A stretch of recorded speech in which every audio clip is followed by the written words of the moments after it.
Yes, you are. I'm coming back in 15 minutes, and if you're not ready for school, you're grounded. Again. But Mom, you don't understand. I think I'm sick. Oh, I understand, all right. No, Mom, really. I think I have a fever. Fever? Please, Charlie, not now. I'm too tired. No, Mom, I swear. Not now, Charlie, I mean it. You're 15 minutes, young lady. You have 15 minutes, young lady. Too much to ask for a break every once in a while? Really?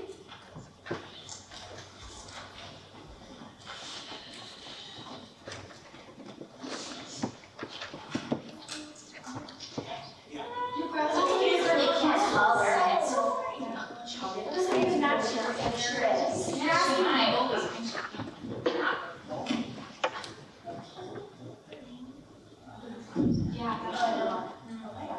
Charlie, you better be getting ready in there. Thank you, Mother. I wasn't sure what you meant by you better be ready in 15 minutes. Don't get smart. Better not send you to school then. I hear that's kind of the point. Charlie.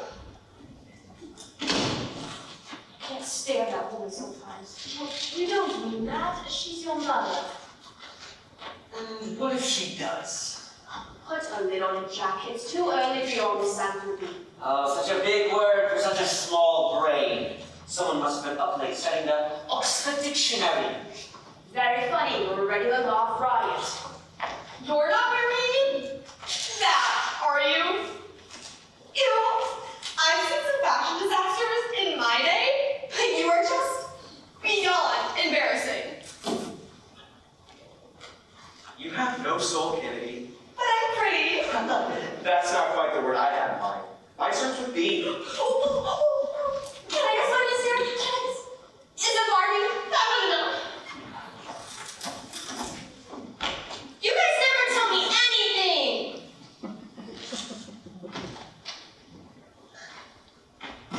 It's because no one likes you. Leave her alone, Jack. Or what? Oh, wait, don't tell me. I'll have a week to wait around for you to get that sentence out. You didn't finish your geometry homework. I know I should have helped you with these proofs. We'll never get into Yale if you can't learn simple mathematical principles. College is something they force us to believe from an early age. We might as well start buying like sheep and tattoo the word conform on our foreheads. I can tattoo that for you right now. What? I'm just gonna give him what he was asking for. Still with me, psycho!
I knew today was going to be a bad day. What's this make? Day number 7 in detention? Something like that. You know, you really should behave better. Don't even start with me, Jack. It's all your fault. Oh, my fault? You're I didn't like the look he was giving me. He wasn't looking at you. He can't even see you. Yeah, but I can see him, and I did not like the look he was giving me. You always have some ridiculous excuse like that. Hey, I gotta be me. You know, I'm getting really sick of you. Yeah, well, you're stuck with me. Unless, of course, you want a lobotomy. It might be less painful than going through high school with Hell's Circus in my head. Oh, come on, Charlie. How can you say that? After everything we've been through, I gave you the best years of my life, and this is the thanks I get? It's not me, it's you. I think you said that backwards. No, I didn't. Well, I'd watch that attitude if I were you. One another incident, like what happened in PE today. Threaten me all you want, Jack. I get you more than threats. So can I. Fine. But you know, even if I'm not talking, I'm always here. Always listening. How can I forget? Charlie? Go away, Ellie. I was just gonna say, if you're sad, you can. Go away, Ellie!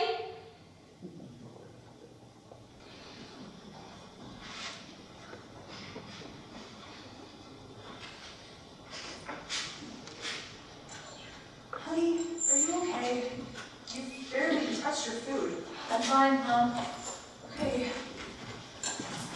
Well, if there's anything you want to talk about. I said I'm fine, Mom. Okay, but I just want you to know that if. You want to know what's wrong, Mom? I have no friends. No guy will even look at me unless it's to ask what it's like to be possessed by the spirit of the devil. And to top it all off, every day I come home alone and reflect alone on what a loser I am until you decide to yell at me because I didn't take the laundry out of the dryer or because I didn't put the cat back on the toothpaste. Not to mention the fact I have to put up with Carrie walking around like the freaking queen of the world every day. Please, for the love of God, tell me that life gets better after this because I'm considering retiring at 16. Charlie, you know that I love you, honey. You say that, Mom, but you really don't even know me. Well, does any parent really ever know their teenager? Of course not, but I mean, you really don't know me. I don't even know myself most days. You're just going through that stage, sweetheart. Everybody goes through an identity crisis at your age. I did. It's normal. Right. Normal. You've been under a lot of stress lately. Maybe you should take the day tomorrow and rest. So today I begged you to let me stay home, and you told me to stop being dramatic, and now you're telling me that I can skip tomorrow? What's the catch? No catch. I just think it'd be good for you to relax today and clear your mind a little bit. You've had a rough semester. I believe you. Look me in the eye.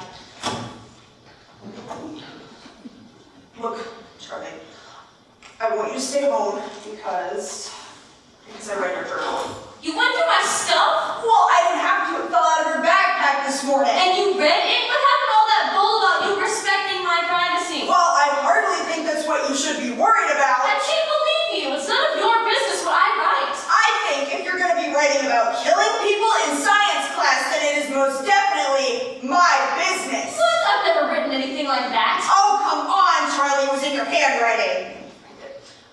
Sometimes I hate Michael Green so much I want to punch him until he can't stand up anymore. It's common exaggeration, Mom. Ever heard of it? Well, I just don't want to see your name up on some news report as the next Columbine killer. Now who's being dramatic? Look, Charlie, I don't know what kind of stunt you're trying to pull with the way you've been behaving lately. I know you think Carrie gets all the attention, but this is a new low of limelight grabbing.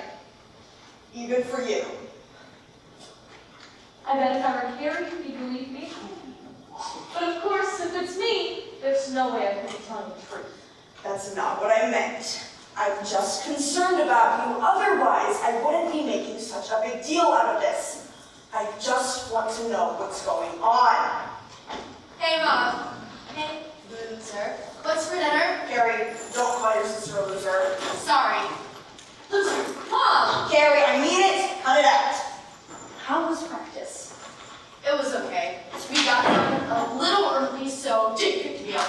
Oh, and Jamie broke her collarbone, so I'm captain of the squad now. Wow, that's great! I know, right? You are so shallow, it makes me want to vomit. freak like you. At least I have friends. Real winners, too. You couldn't pay someone to be your friend. Girls! Cut it out! Carrie, there's a plate for you in the microwave. Hey, you choke on it. Charlie! What? I didn't say anything! That's it. Go to your room. You're done. Fine. That girl needs to be put in a mental institution. Don't be cruel, Carrie. Your sister's just stressed. She's stressed. Mom, I'm in like a million different activities. I get good grades while somehow maintaining a social life. What does Debbie Downer have to be stressed over? How boring her life is? I'm worried about her. I called Dr. Thurgoode this morning and he said to let her stay home for a few days to see if she gets any better.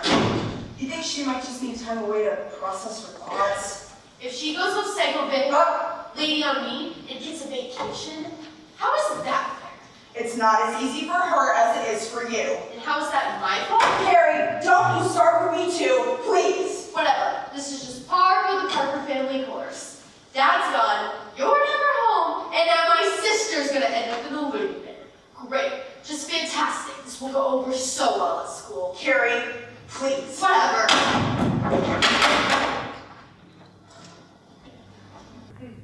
I hate her. I really do. Now, love, you don't mean that. Just take a deep breath. It'll all be okay. No, Kate, you don't understand. I really hate her. Who are you talking about? You. She hates you. I'm talking about Carrie. She is pretty awful. I like her. You would. We have exactly 16.326 hours until our book report is due. I suggest less viewing and more reading To Kill a Mockingbird. What's a mental institution? A what? A mental institution? Carrie said that about you. Oh, it's nothing, dear. Why don't we just play with your bear?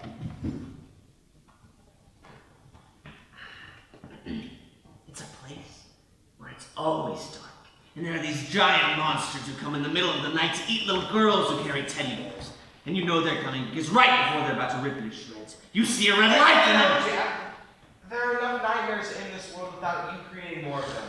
Leave the poor kid alone. Is it true, Kate? Are there really monsters? No, there are just mean men. In the mental institution? Everywhere. Personally, I would be caught dead in one of those places. White is so not my color. It washes me out.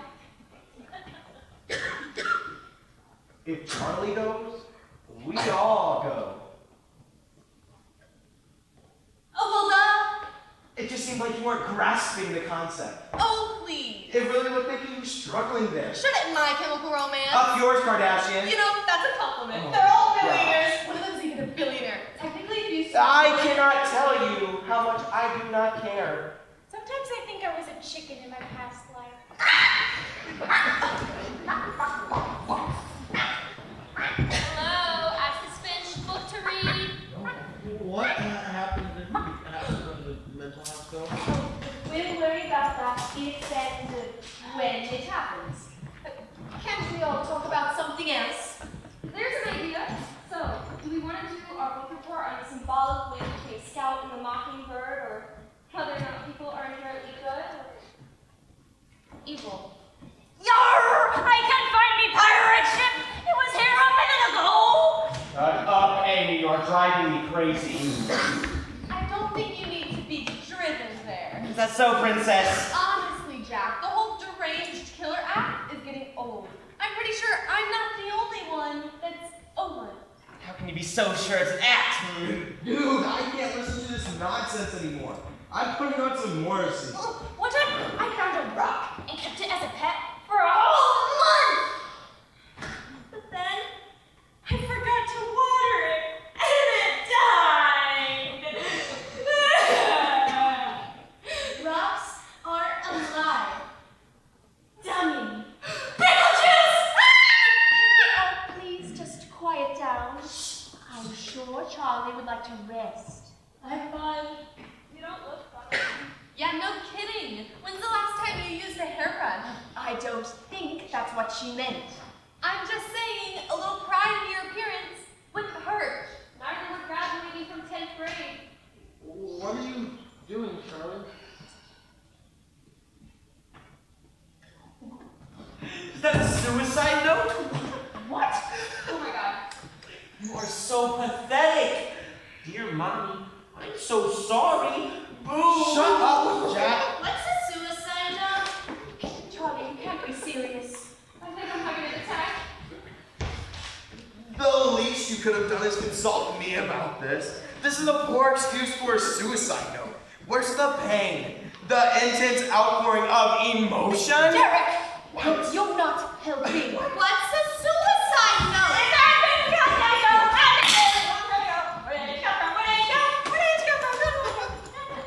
No, Charlie, don't. Please. Oh, just let her go. She's already committed social suicide. She might be doing herself a favor. At least then people would know who she is. Was. What's going on? Nothing. Charlie's just having a bad night. But she's going to go to bed and sleep it off. Or she's gonna do it. Unless, of course, you're too chicken. Look at her face. I think she's serious. Charlie, please. This isn't the answer. Then what is? No one cares if I live or die. My mother doesn't believe a thing I say. My father's dead. My sister's perfect. And I'm worthless. It doesn't matter anymore. No one cares.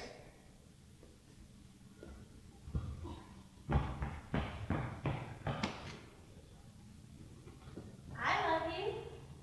I love you too, Charlie. We all do. Please, don't.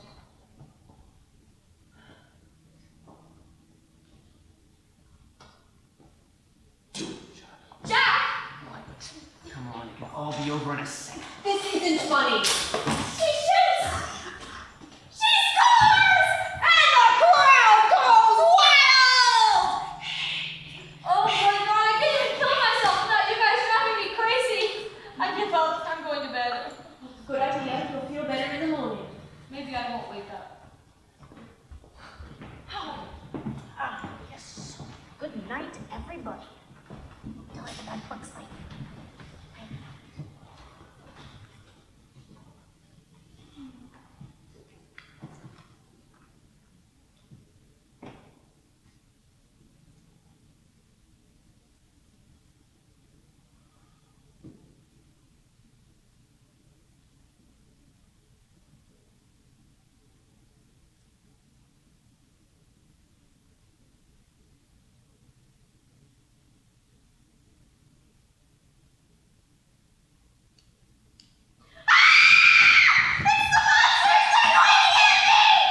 Boo! Charlie, what's wrong, honey? It's the monsters! They're going to get me! Well, don't you think you're a little old to be believing in monsters? But I saw them! I saw them in my vision! Why, what are you talking about? You haven't believed there were monsters in your room since you were a little girl. But I saw them! Okay, that's enough. Now lie down and go back to sleep.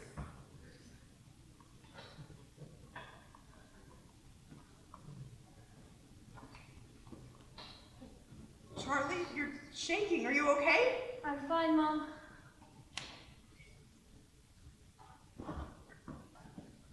Honey, there's something I want you to know before you go to sleep. You'll probably be mad at me, but I called Dr. Thurgoode this morning. I'm sorry I didn't tell you, but I didn't want you to accuse me of calling you crazy. He says I should observe you for a few days, but I'm sure we could schedule you an appointment if you wanted. Charlie, are you asleep? Okay, well, sweet dreams. I'll see you in the morning. I love you.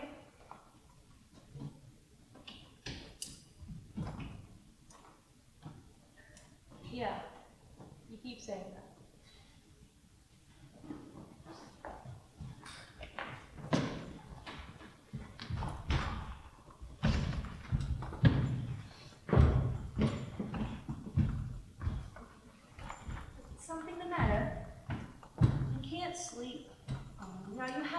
try. I can't make my mind stop racing. Not to mention that Amy's up doing whatever she's doing. Oh, just ignore her. She'll go to sleep when you do. Kate, Yes, Belle? do you think you'd be my friend if you were a real person? Oh, now what makes you think I'm not real? You know what I mean, like, if you were a separate person from me. I most certainly would. I wasn't always like this, you know? I remember being just one person. One normal person.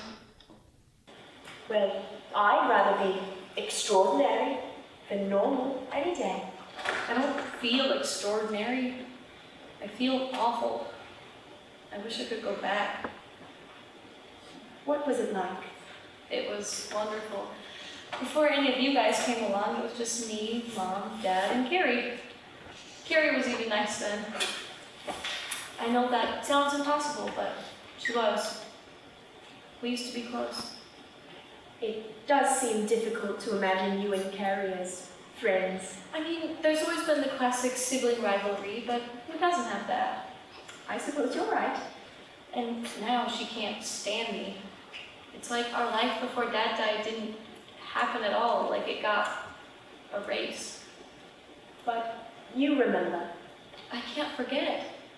Especially, well, What was your father like? he had a huge laugh, like one that could fill an entire room. He liked sports. He liked kung fu movies. He always came to all of Carrie's dance recitals and all of my soccer tournaments. He used to call me Charles, or sometimes Chuck. He got a real kick out of that. And he called Carrie Care Bear, which she secretly loved but pretended to hate. Oh, naturally.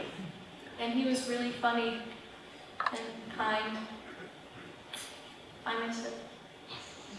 I wish I could have met him. You would have loved it. On the outside, he was all jock, but he also loved classic literature. He'd read us all the greats: Dickens, Dostoevsky, Austen, Hemingway. He even took us to the ballet once a year. Sounds wonderful. He was. I'm sorry he's gone. I'm sorry you're stuck here. Nonsense. I'd stay here even if I had the choice to leave. You're my family, darling. Thanks, Kate. Don't think of it. Oh, now let's get you to bed. You won't be able to wake up tomorrow.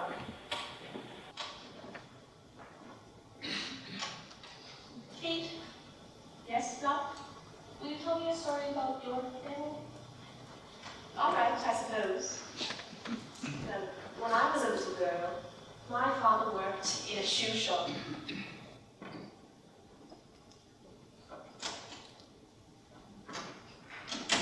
Hi, girls. Should we be leaving for school, Carrie? Yeah, unlike some people, I'm not clinically insane enough to skip. Oh yeah, I have it so good. Both of you stop. It's quite astonishing to me that anyone would choose to subject themselves to your company. Excuse me? You're very discourteous. You're such a freak. You're such a freak! Good comeback. Good comeback. A real mature Charlie. Oh, that's real mature, Charlie. Stop. Ah, Maker, stop! Both of you cut it out. I have to go make a phone call. I'll be right back. Think you two can manage not to kill each other? You know, I don't think I can. You should have made fun of me all these years! Stop your hands off of me! I can't breathe! That's the idea!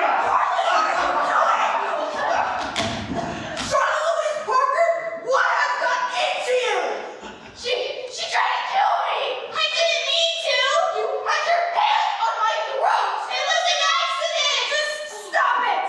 I am tired of you lying like this! But Mom, I'm not lying. I'm sorry. Stay away from me. Mom, make her stay away from me. I swear, if you don't have her admitted, I'm not coming back into this house. Carrie? I mean it. Until you do, I'm staying at Brooke's house. Charlie, I just don't know what to do with you. Why would you do that? I'm sorry, Mom. I know this sounds crazy and you're not going to believe me, but I really didn't do it. I just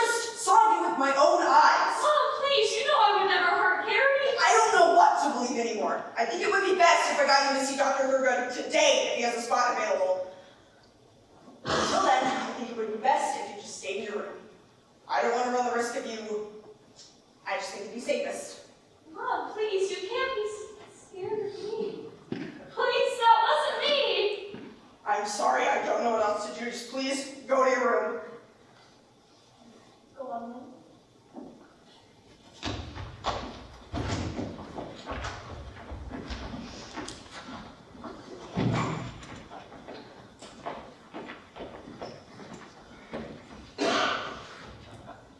Why would you do that, Jack? Why would you do that, Charlie? I already have it hard enough as it is. We're already having a hard enough time as it is. Answer me. Hello? Jack? Dr. Thurgoode? What? I'm listening. Speaking. You're making things worse. She's getting worse. You said you hated her. She tried to choke her sister today. You said you meant it. It looked like she meant to kill her. So I figured I'd kill her. She's in trouble. Let's save you the trouble. Jack, she's my sister. I didn't want you to kill her. That's not how you deal with things in the real world. It sounds like you might be dealing with an alternate version of reality. Well, I'm the type that likes to shoot first and ask questions later. I'd like to bring her in and ask her some questions later. Just leave my family alone. I don't recommend leaving her alone. You have my own mother scared to death of me. I'm scared of her, Ben. I'm so lost. I don't know what to do. She's obviously in a very volatile state. There's no telling what she might do. You're a lost cause. She can't be a lost cause. You'll never be free. I'm free at 4:30. I can't bring myself to face a family that doesn't love me. How could they love you? They can bring her in then? Yes, thank you so much for fitting her in. We love her so much, Ben. I don't know. I know. I'm not a bad kid. She's not a bad kid. She just needs help.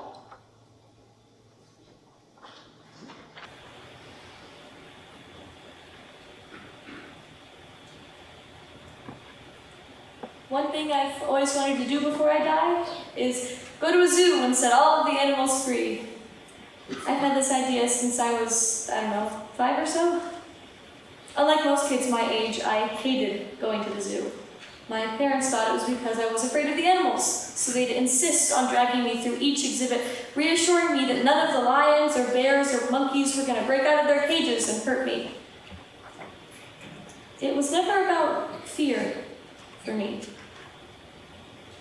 Sometimes, when I'd agree to go, under bribery of ice cream, I could barely look past the glass into the habitats the animals were kept in.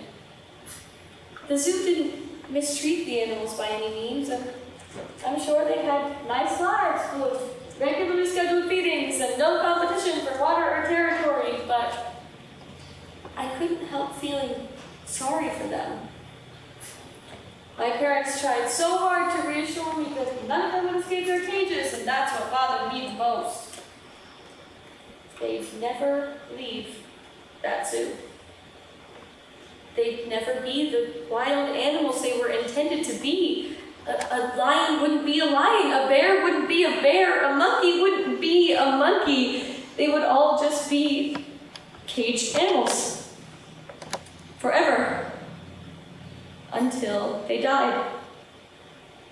It's funny, I never realized then that it was life's way of foreshadowing for me. You know, like they teach you in English class, caged animals, fit for a zoo, and I've become one of them. Mary had a little lamb, little lamb, little lamb. Mary had a little lamb whose fleece was white as snow. Mom! Scared me. I'm sorry, honey. Are you ready to go? I guess. Put on some makeup though. I'm not going out with you looking like that. I beg your pardon? I know you're old, but you're single. You've got to do the best you can with what you got. Don't mind me. She's just shallow and consumed by the blackness that will one day eat what little heart she has left. That's the last time I let you borrow my eyeliner. Guys, that's enough. Sorry, they do that sometimes. That's okay.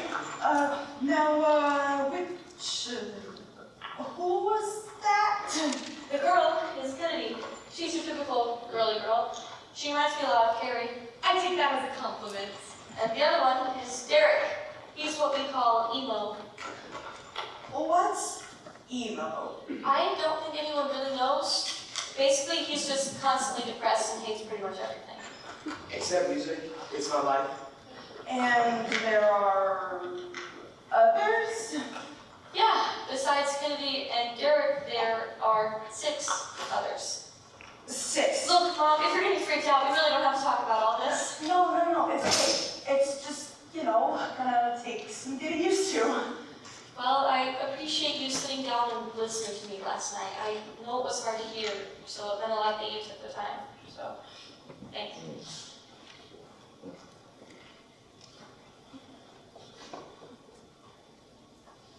Look, Mom, about the other day, I'm so sorry. I didn't mean for Carrie to move out. It's not your fault. So, what are the others like? Mostly they're all right. There's Kate. She's the smart one. She's British. And Will is shy and stutters a lot. Amy is wild and nothing she says makes any sense. Ellie is the little girl who was singing when you came in. She's really sweet, but she can be so annoying. Agnes is the students with the group. If you ever seen A on a paper from me, she wrote it. I only count 7. There are 8. But I got 7. Kate, Will, the oddball one. Present. The kid, Agnes, Kennedy, and Derek. The last one is, well, his name is Jack. He's the one that... Charlie, I feel so Don't bad. worry about it. So, how are you liking Dr. Thurgoode? He seems pretty cool. He's really smart and he thinks he's funny, which I guess he is sometimes. He is extremely funny. How would you know? Oh, I've just heard he has that reputation. Okay. So is he someone you think you'd like to continue seeing regularly? I would love to not have to go to anyone at all and save myself the embarrassment. But if I have to do this, I'd rather keep going to Dr. Thurgoode. He's less psychiatrist-y than I expected, and it makes me feel less weird. Isn't the socks with sandals? That might have something to do with it. Well, that's great news, Charlie.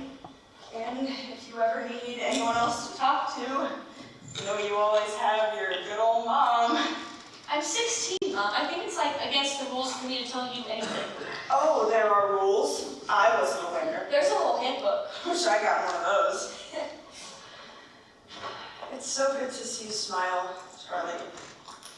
I love you so much. I hope you know that. I love you too, Mom. Come on, let's go. We're gonna be late.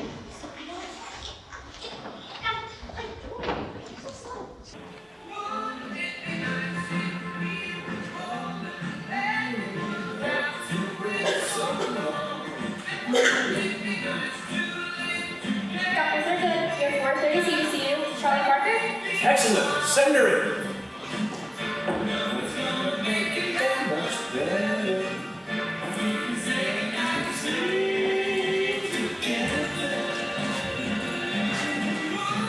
Thank you, Sarah. You can come with me, Mrs. Parker. That's some paperwork for you to practice.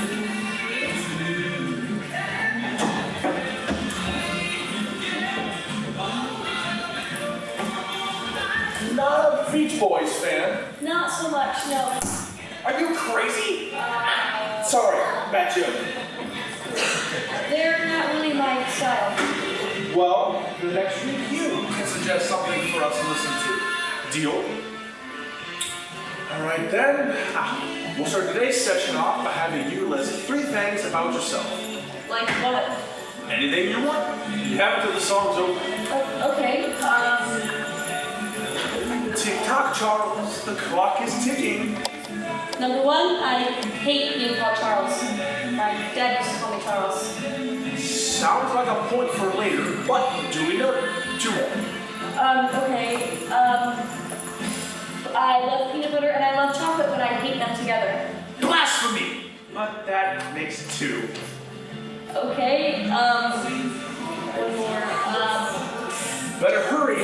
My mom is finishing the song like fading out to oblivion. and 3. One time when I was little, I shoved a needle up my nose and it got stuck!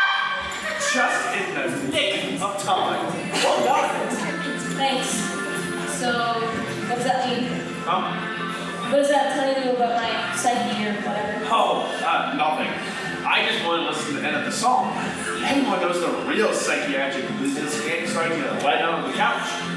Don't you watch movies? Oh.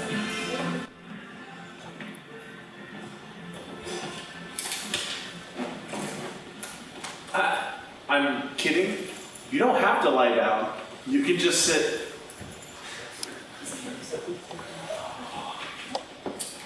Okay, Charlie. Today's session will be a short one. Yes! I'll pause while you sign a brief. I wanted to bring you and your mother in to discuss the notes I've taken over our first couple sessions. I'm speaking to you first because I know you'll handle it much better than your mother. You're dying. What? I'm kidding. But now what I tell you won't seem so bad. Based off of what you told me, I'm diagnosing you with dissociative identity disorder. And in non-doctor speak, that would be... It used to be called multiple personality disorder. Basically, you have a bunch of different factions of your personality, each manifesting as a different person inside your head. Full house, lots of chatter, not enough room. Well, we're paying you? Right? The kicker is that you have a very atypical presentation of this disorder. Treatment might prove difficult. I've never seen a case where a subject's personalities were communicate with each other, let alone aware of each other's existence. Basically, you and your 8 little buddies could rewrite a whole section of the DSM. Or start a baseball team. 8 that I know of, remember? That you know of? I'm leaving room for possibility. An open mind. I like it. Here is my card. Call me if you ever need anything. Same bat time, same bat channel next week. Okay. Could you go in the hall and send your mother, please? Sure. Good deal. I'll see you.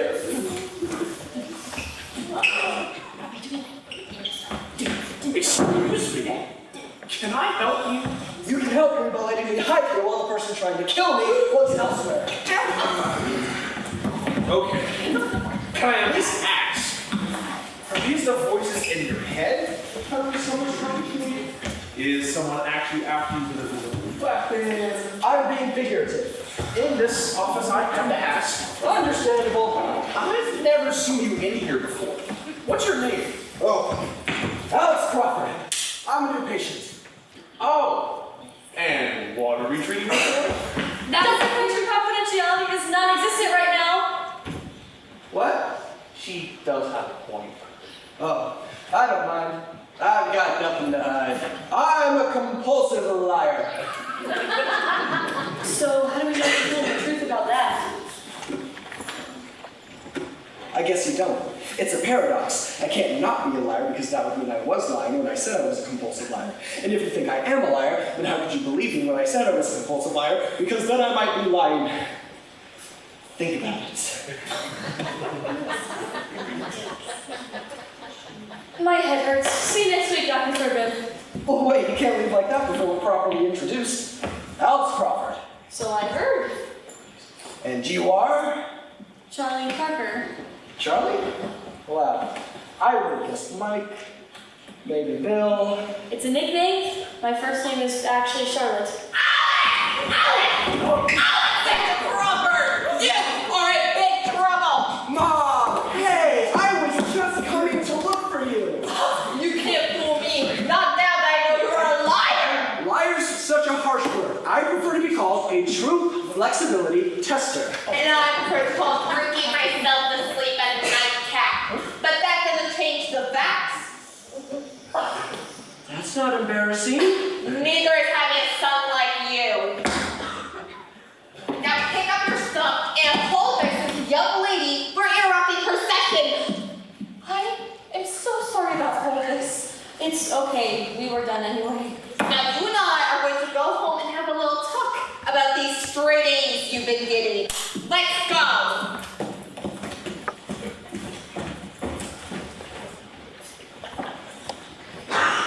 Sorry about her. It was nice to meet you, Charlie Parker. I hope to see you around the waiting room. Liar. I am a liar, but that one was the truth. Maybe you will then. I'll keep my fingers crossed. Before you ask, it's always that hectic around here. We're a psychiatrist's office after all. Anything less would somehow feel illegitimate. See you next week, Dr. Thurgoode. Bye, Charlie.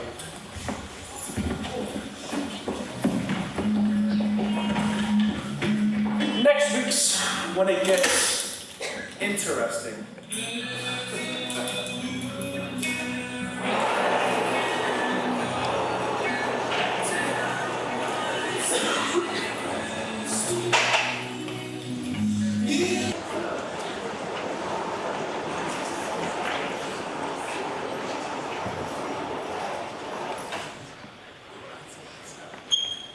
Some people are scared of spiders. Some people can't stand the thought of riding in an elevator. Some are worried about every single little germ around them, and some people wouldn't jump in a swimming pool to save the life of their mother. Fear is a funny thing. It can range from the seemingly ridiculous to the universally frightening, but one thing is common. It changes people. FDR has that really famous quote about how the only thing we should fear is fear itself. And I get what the guy was getting at with all that, I really do, but sometimes it's not that simple. Sometimes it's being afraid of what you'll say next, what sick thought will come wandering into your head, how you'll destroy your life today. This is where I think Roosevelt has it wrong. There are things bigger than fear itself. Sometimes you're afraid of the sound aluminum foil makes when you crumple it up. And sometimes you're afraid of the devil on your shoulder. Are you ready for today, Charlie? About as ready as I can be. Don't worry, I won't let anything happen. He's pretty smart sometimes. And what am I, chopped liver? Well, no offense, but you're not exactly Arnold Schwarzenegger. And I mean, in his Conan days and not in his Governor of California days. Oh, come on. I can totally take Arnold. Looks can be deceiving. How do you know I don't turn into a fighting machine like the Incredible Hulk when I'm angry? I guess I don't, but I'm not betting the farm on it. Smart girl. Did you make any music? Yep. And what heinous rock band am I being exposed to this week? Oh, so all people my age only listen to heinous rock music? I take offense to that.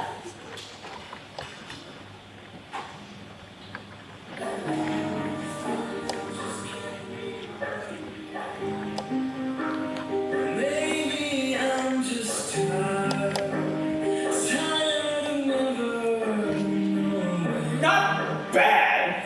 I mean, it's no Beach Boy. Oh, give it up already. But I know I'm not good enough. I know I fell asleep with this almost every night. I was hoping it might help you relax. Good thinking. All right, before we get started,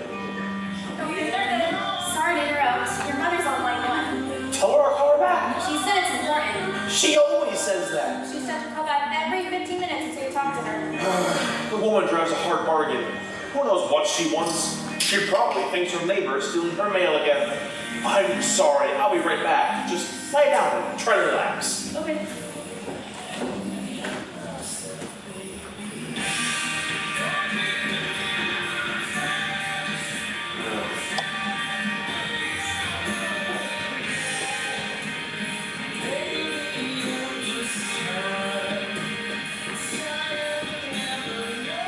Whoa, it isn't who it is. Charlie, aka Charlotte, speaking again.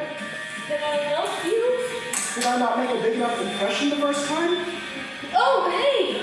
Alex, was it? Was, is, and will be. Although, I went through a weird third grade phase where I made everyone call me Optimus Prime. Charming. Be cute with the ladies. I'm sure.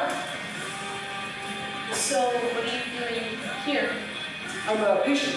I thought we went over this the other day. No, I mean, what are you doing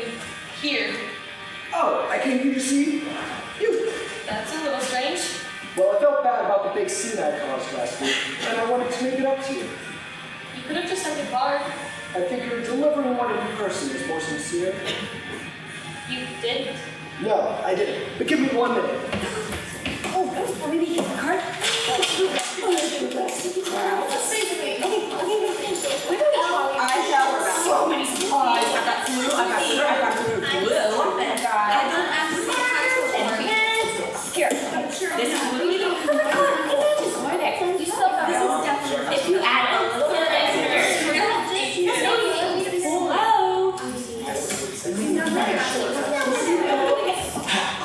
What's this? Rita's. To Charlie, I'm sorry. Alex. How formal. I used to work for Hallmark. You lied too much. And if I did, we never would have met. I haven't decided if that's a good or bad thing yet. What could I do to persuade you? A bribe might help. What did you have in mind? Ben Jerry's Stinky Monkey. It's my favorite. Ice cream. Right. Got it. Anyways, I should probably go before my mother permanently damages my hearing, but promise me you'll think about it. Think about what? Where we're gonna go when you decide you like me enough to let me take you out. I'm partial to the zoo as first. Who hates the zoo? The dog village? Yeah. Even the dolphin exhibit? We have a dolphin exhibit? No, but if we did, would it change your mind? Not at all. Well, lots to unpack there. And no real interest in talking to you about it. Okay, so no zoo. What about the aquarium? Aquariums are just fish zoos. I noticed you didn't say no to the date part of the conversation. Does this mean you're thinking about it?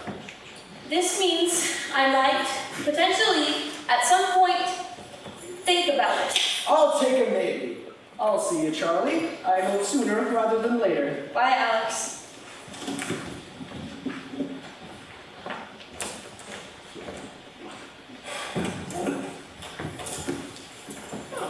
That's different. What? You're smiling. Don't get used to it. I'll try not to. All right, are you ready to try this? Give me up, Scotty. Okay, I want to count down from 10 to 1. At each number, I want you to imagine yourself in a different place of the house I'll describe to you. I want you to concentrate on my voice and what I'm telling you.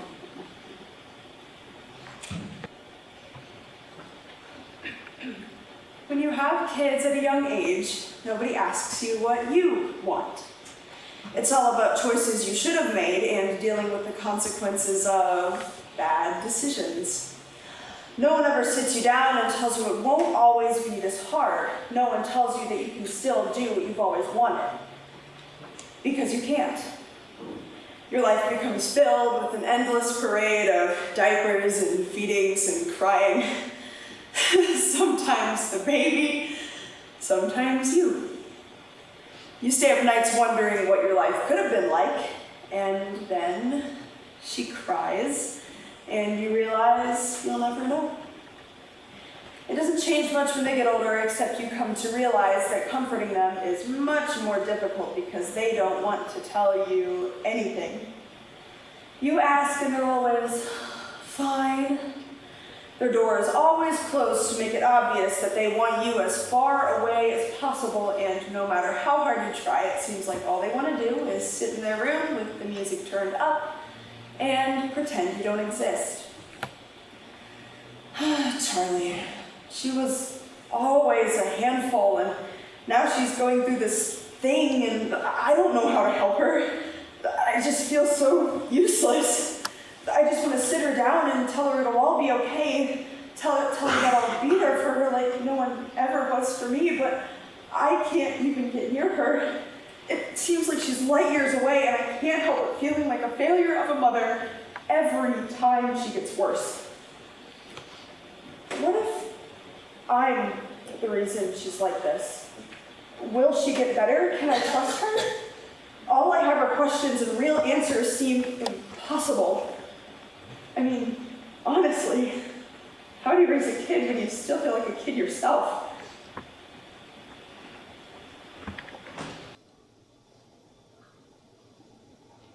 So, where do we go from here?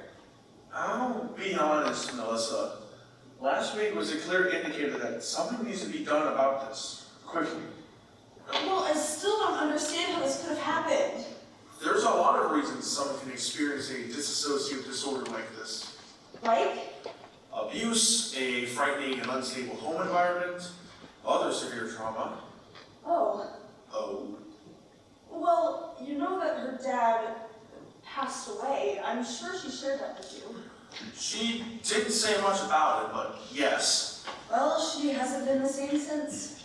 That's hard for anyone, let alone a child. How old was she?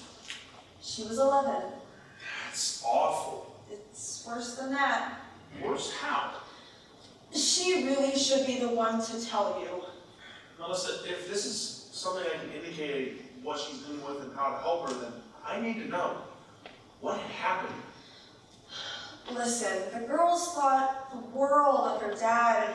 He was so good with them. Our relationship was another story.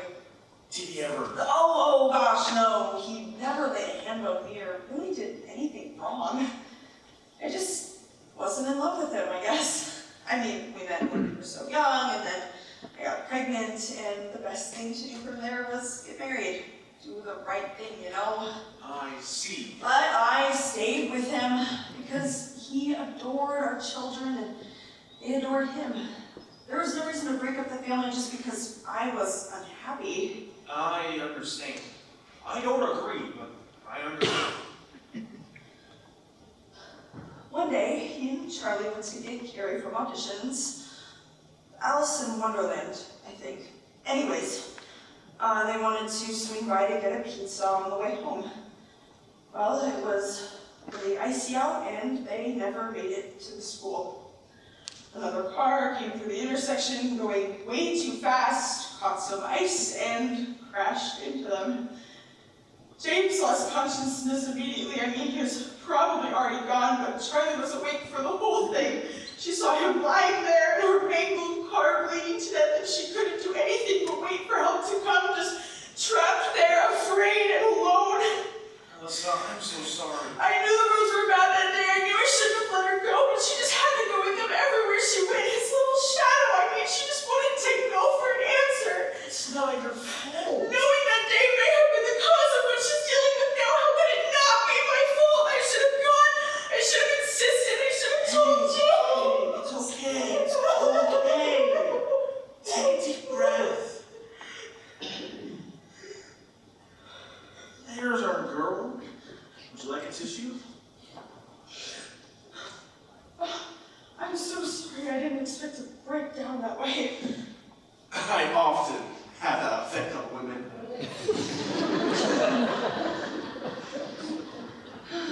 So, what do we do about Charlie? Well, we could just continue her visits with me and hope that over time she learns how to control the others. You don't sound very convinced of that idea. There's no telling how long that will take her if she can ever learn how to control them. I think if we leave this matter open, things will only get worse. Well, then what do you suggest? Well,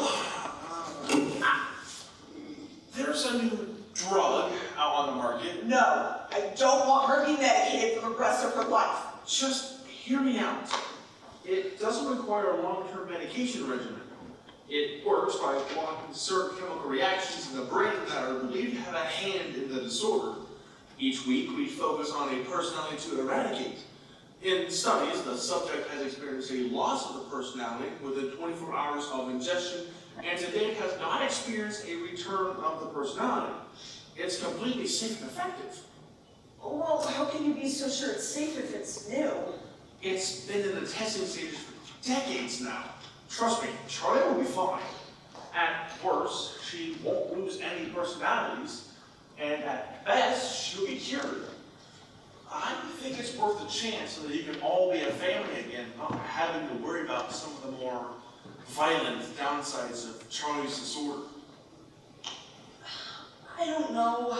After all she's been through, I don't think I can put her through more. Melissa, I've known you for a long time. Please, just trust me on this. I just don't know, Ben. Are you sure there's not another way? In my professional opinion, I really think this is the best chance we've got. Charlie's case is very unique. I just don't think I can take the risk. Take what risk, Mom? Charlie, what are you doing here? Your appointment isn't for another hour. I know I didn't see Alex. Who's Alex? No one. He's another patient of mine. They seem to get along well. Well, he'll have to introduce me. Is he cute? Mom! Well, I never get to meet your friends. It's because I've never had any. Now, what were you guys talking about? Well, Charlie, Dr. Thurgoode thinks he may have found a way to cure you. That's great. Now, hang on a minute. I'm not so sure if it's the right thing for you. I think we should see if there's another treatment plan. Why can't we just try what he's already suggested? Your mother doesn't think it's safe. Well, what do you think? Well, Ben. Let him talk, Mom, please. I think it's worth a shot. As I was explaining to your mother, there's a new medication out that might be able to help you evict some of those unwanted tenants you've got running around out there. I've been reading about it for a while now, but this is the first time I've had a patient who's qualified for the treatment. Let's do it. Charlie, you don't even know what the details are yet. If Dr. Thurgoode thinks it'll work, then I trust him. He knows what he's doing. I know that, Charlie. I'm just worried something might happen to you. I'm willing to take that risk. Charlie. Mom, please. You want to help me, so help me. Let me do this. We can start as soon as you'd like. Well, I guess you've already made up your mind. Yes, don't worry. I'll be fine. You know I'll take good care of her. You're just so eager to get on with this that you're not even thinking about how this could affect Charlie's life. Don't talk about me like I'm not here. I can't do this right now. I have to go. Melissa, wait. That sounded rough. Did I come at a bad time? Those were mild fireworks at best. Is that my ice cream? Yep. It's half gone and the half that's left is practically soup. Yeah, sorry about that. I had to walk all the way from the gas station, and it's like 90 degrees out, so I ate some. But technically, I kept my promise. Technically. Don't say so much at one time. Sorry, I guess I'm just a little nervous for today's session. The old... Tell me about the child court discussion. Not quite. Oh. Well then, It's complicated. my family invented complicated. Let's hear it. Well, I guess I should start by telling you why I've been coming to Dr. Thurgoode. Finally, it's been driving me crazy, but I didn't want to pry. Okay, here goes. I don't really like to advertise it, but I have multiple personalities.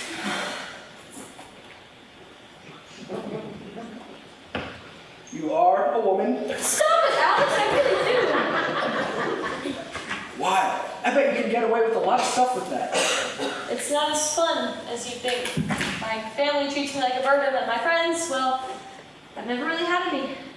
That is until I met you. So we're friends now? I mean, if you... Oh, I can't believe I just worked something like that with someone I barely know. I'm such a freak. This is what you do. Let me tell you something. Never let anyone make you feel like you need their approval to exist. Believe it or not, you're just as much right to be happy as everyone else. Okay? Well, I should get going. Good luck tonight. Let me know how it goes. Thanks, I will. Goodbye, Charlie. Dr. Thurgoode. Alex? You look a little dazed. Is there something you want to tell me? I just told someone my secret, and he didn't look at me like I was insane. He didn't even hesitate. He just accepted it. That's called a friend, Charlie. Yeah, he's a socially challenged girl. Hey, I was talking to your mom out front, and I think she'll come around eventually. Just try try to be understanding of how this affects her. She loves you, and she's a chronic worrier. She always has been. I'm reminded of that daily. So, when do you think we can start? Next week, more than likely. I have to wait a whole week. It's getting pretty crowded up there. All good things in good time. You won't know what to do with yourself once they're all gone. I can think of a lot of things, not the least of which relate to going to the bathroom. Osprey. I appreciate that. So, how do we do this? Well, based on our previous meetings, I was able to create a list of her personalities from weakest to strongest. We'll basically go down the list and take care of them one by one. Take care of them, like, kill them? Essentially, yes. How? One pill per personality, and your brain singing solo. That easy, huh? You've taken naps that took more effort.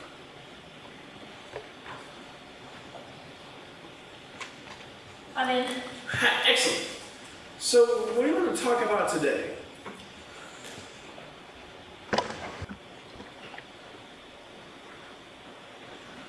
A lot of people ask me why I decided to become a psychiatrist. I always thought it was for the chicks. That usually gets a good laugh. The truth is, I did get into this field because of a girl I met. I was a sophomore in college, majoring in music, and she was walking across campus from the library to the girls' dorm wearing a bright yellow scarf. It was fall and kind of windy out, and I was staring at the scarf, whipping around in the wind. As she got closer, she smiled and waved. It was then I realized I was staring at her, with my mouth open. I managed to say, "Hello," even though at this point I was sure my voice had migrated somewhere south of my kneecaps. She returned the greeting, we made some small talk, I made a few subpar jokes, and I asked her if she'd like to grab a cup of coffee at the student union later that afternoon. I don't know where my newfound bravery was coming from, but she agreed. We spent our time that day drinking lousy but free coffee and laughing. She said she was a psych major and wanting to have a common interest. I said I was too. I changed my course schedule that night when I got home. In hindsight, it seems a bit much to change your college career path over some girl you barely know, but it turns out I enjoyed psychology. And I was good at it too. Over the course of the next semester, we became very close. I was completely enamored with her, but we never became romantically involved, of course. She was beautiful, and everyone noticed. And I looked like, well, pretty much this. Same dork, but younger. How could I compete? And then, suddenly, she was gone. I heard from some classmates that she dropped out. I was devastated. I didn't see her again for a long time until a few weeks after graduation. I was in line at the grocery store, thumbing through tabloids, when suddenly I heard the unmistakable timbre of her voice. I turned around to see her wrangling two small children. They were probably around 6 and 7 years old, and they were spitting images of this girl I loved. I didn't understand how that was possible. She never mentioned having any kids, especially one so grown. But there they were, looking just like her and calling her mommy. That was the day I lost and found my first love. That was the day I knew I'd never have Melissa.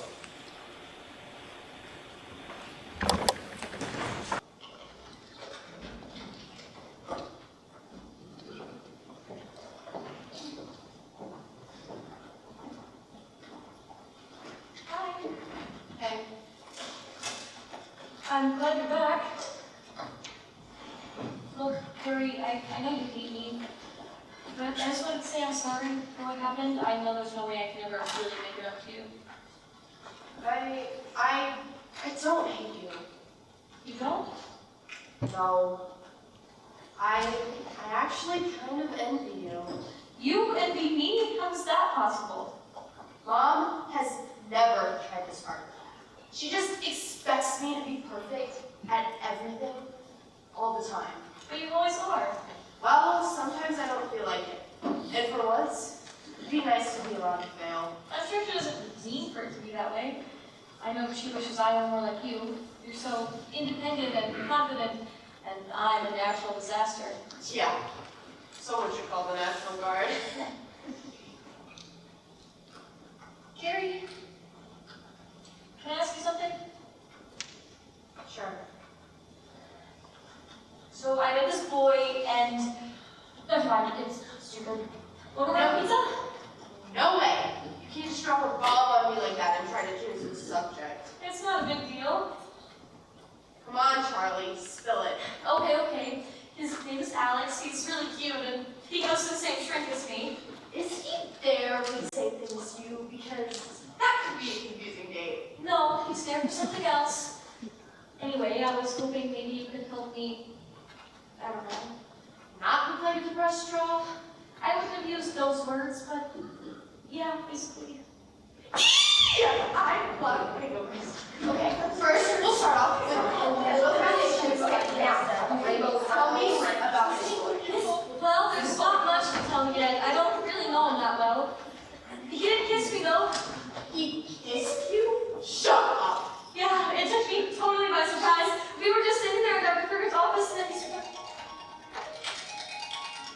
Hello? Oh, hey, Jake. No, I'm not busy. I'd like to get out of here. I'd love to get out. Harsh. Dude, unnecessary. You know she won't ever really forgive you, right? I just thought we were making progress. Guess I was wrong. Now that was a good step for you two. Bro, I agree. You got a rare, brief glimpse of the man behind the curtain. Carrie's not a man. She's a girl. It's an expression like, oh my god, Agnes is going to kill me if I don't quiet down so she can study for the econ final. I've never heard that one. You're about to. I'm bored with you. Louie. Maybe you should get Carrie a present. Say sorry. That's very thoughtful. Yeah, and a total waste of time. Can I have ice cream? No more ice cream. But I want it! That's too bad. Can you all take turns or something? When you all chime in like this, it gives me a headache. Stand back, click clack! I can easily work out a schedule for each of us to have a fair share around this time. Give me minutes to look up the laptop and open itself. I'm hungry! Dude, these headphones are the max volume loud enough for living in this torture house. Can we please go to Sephora tomorrow? I haven't had retail therapy in months. I don't have any money. Could take some from Carrie. She did just leave her purse lying right in front of you. Stealing isn't right. Thank you for the news flash, Anderson Cooper. I'm not hearing this. I refuse to be an accessory to a crime. Oh, relax. No one is stealing anything from anybody. Well, come on, Mary Poppins. Even you have to admit you'd like to see Charlie get some sort of revenge on Carrie. I don't know what you're talking about. And now, for Swan Lake featuring Natalie Portman. Come on, just take like $20. You won't even know it's gone. $20 to a teenager is like $100 to an adult. There's no way I would get caught. We really shouldn't even be talking about this at all. If you're not gonna take the money, can I at least have that lipstick? I'll create a distraction! Quick! Into that mobile! Quit being a baby, just do it! But I don't want to be Robin! I want to be Princess Jasmine! Princess Tigerback! Can you all stop talking for like 5 seconds? I didn't say anything. Wait. Were you talking to them? Ugh, that gives me creeps. I'm used to it. I'm gonna leave before you go all busted strangler on me again. Carrie, that's not gonna happen anymore. Well, you know what they say. Rather be safe than sorry. Tell Mom I'm going to Jake's and you're dead. If she asks, I'm at Brooke's house. I'm not gonna lie for you. If you don't, I'll tell her you spazzed out on me again, and this time she'll lock you up. Carrie, that's not fair! Welcome to my life.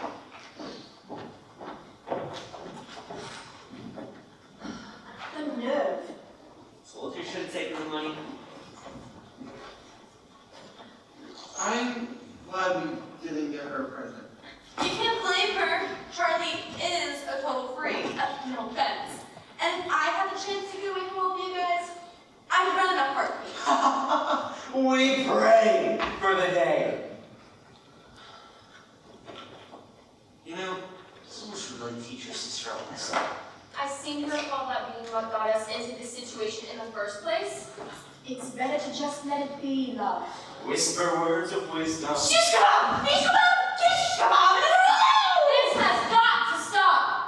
I can't decide for myself how I feel about anything. All of your opinions are clouding everything up.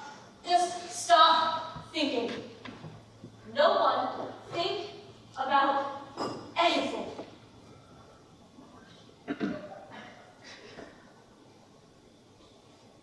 Who's thinking about sequins? Well, apparently I can channel your thoughts even when you're not talking. Awesome. I'm sorry, love, but it's impossible to think about nothing. Bro, that's not true. Kennedy has nothing on her mind on a daily basis. Well, that's not. Oh, hi. I gotta get my mom to sign that paper.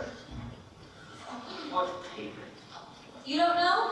I thought you were always watching, always listening. Well, it just gets so boring in session, and I can't stand you listening to you go on and on about your pathetic life, so I tune it out. Well, what do you think about it, Kate? Well, we all sort of tune it out when you're with Dr. Thurgoode. Really? None of you. Oh, what were we talking about? I wasn't paying attention. Just something Dr. Thurgoode found that might be able to help me. Yawn. There's a surprise. You haven't seen anything yet.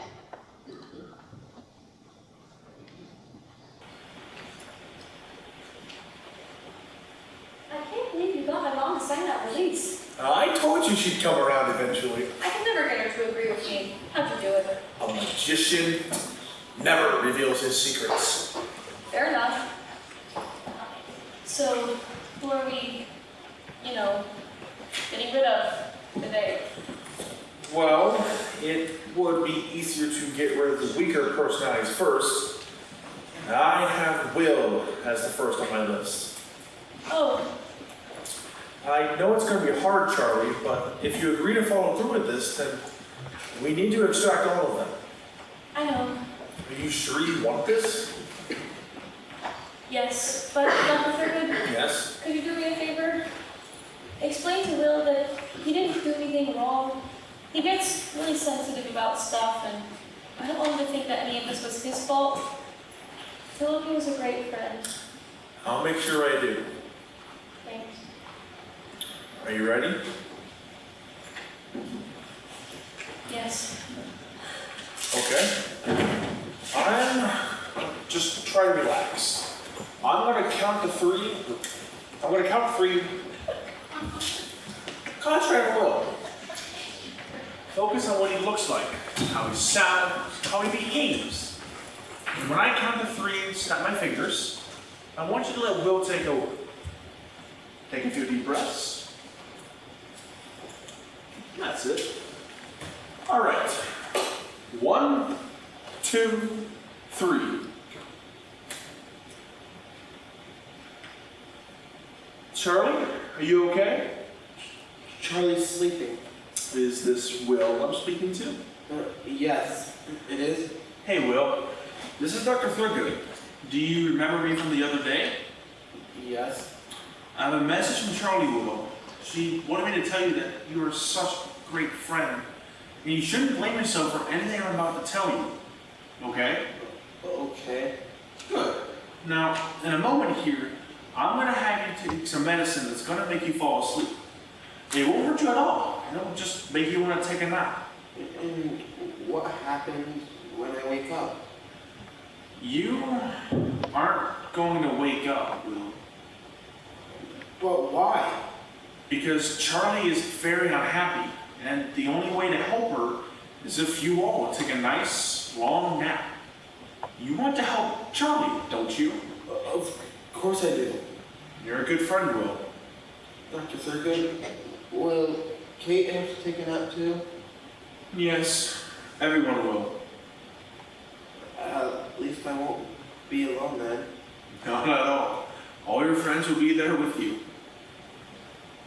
And it's what Charlie wants? Yes.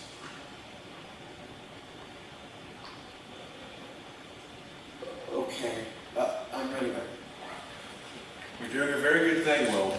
I want you to know that. Tell Charlie that she was a great friend too. Maybe the best. I will. Okay, Charlie, I'm going to count down from 3, 2, 1. And when I snap my fingers, I want you to wake up. 3, 2, 1. Is it over? Will's going to fall asleep, and by tomorrow morning, he'll be gone completely.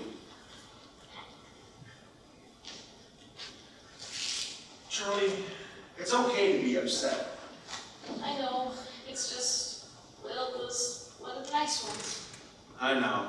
He wanted me to tell you that you were such a great friend to him, too. I'm really gonna miss him. I know.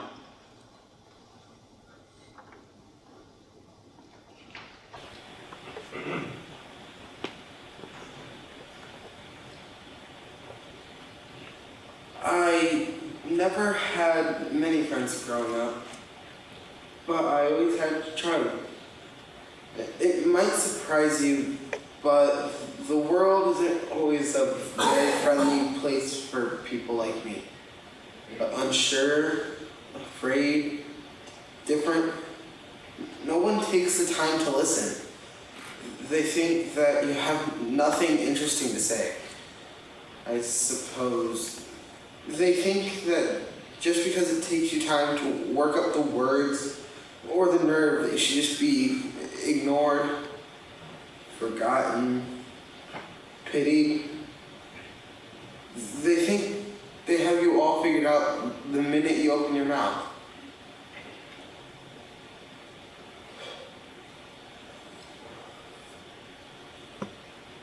Not Charlie though.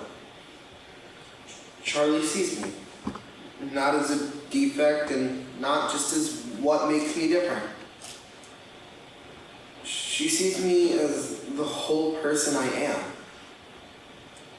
And yeah, we both know what it's like to be afraid, and we both know what it's like to be ignored. I take that pill 1,000,000 times if it'd make her happy.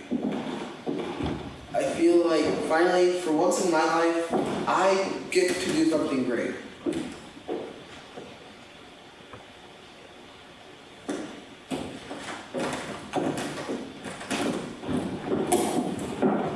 Tell her I'm sorry I never lived up to our potential. She'll appreciate winning that last argument.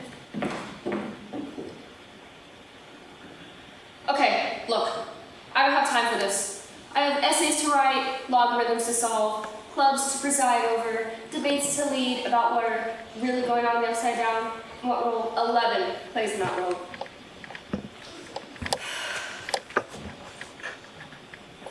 You don't think I don't know what I am? I'm a nerd. I'm not oblivious to the fact. I've hidden behind this for the last 6 years. And look what that got me. I can tell you that the Great Pyramid of Giza was finished between 2560 and 2540 BC. I can tell you that Iridium's atomic number is 77. I made it through James Joyce's Ulysses, and even with all this knowledge I have, I still can't tell you what it's like to have a life outside of academia. Friends want to do things like go to the movies or football games, and I just want to stay at home and study. And I realize, here and now, that I am living a life full of regrets. So when I get to the afterlife, I will have friends. I will enjoy my life. Afterlife. I might even kiss a boy. This is not who I am anymore.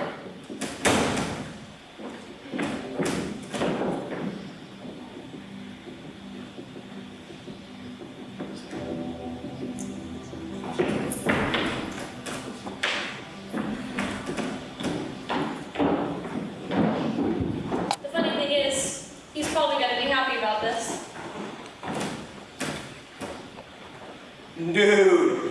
After so many days of putting up with those horrible people who couldn't understand me, it's finally here. The great undoing, the final bow, the end of the world as we all know it. Well, at least as I know it, dudes. The wait is over, and I'm on my way to the land of Cobain and Elliot. Oh, wait. I've been working on the song for a while now, but I can't decide whether to call it Stab My Heart Out Because I Love You, or Derek's Winter of Solitude, Taylor's version. What? Nemo Kid can't be a Swiftie? Anyway, you can feel bad for the other sports happening to us, but don't feel bad for me. This is what I want, finally, poetically, and tragically. I'm gone, forever, and good riddance. Bro, righteous!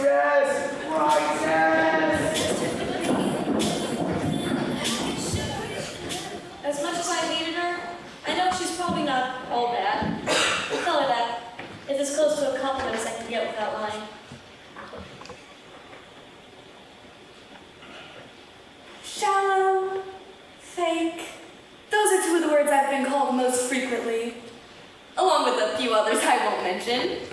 And it's true, I am shallow. And you know what? I don't care. I love being beautiful, and I love feeling great about myself. That's not a crime, that's just who I am. I prefer true religion to actual religion, and I can never say no to a Bravo Network show. So what? That makes me less of a person? By the way, Andy Cohen, if you're listening, call me. Can you imagine a reality show from beyond the grave? I'm dying. I mean, figuratively and literally dying. Oh, anyway, it can be and has been said that I have the emotional depth of a teaspoon, but fake? I am not fake. I have been nothing but honest with my opinions, to the point of cruelty sometimes. I would have made a great America's Got Talent judge one day. So, yeah. In conclusion, I could sit up here and have some big Tiffany or whatever it's called where you suddenly become a good person. But that would be fake. And that, my dear peasants, I am not. Deuces. Goodbye, I love you all. Except you know who you are.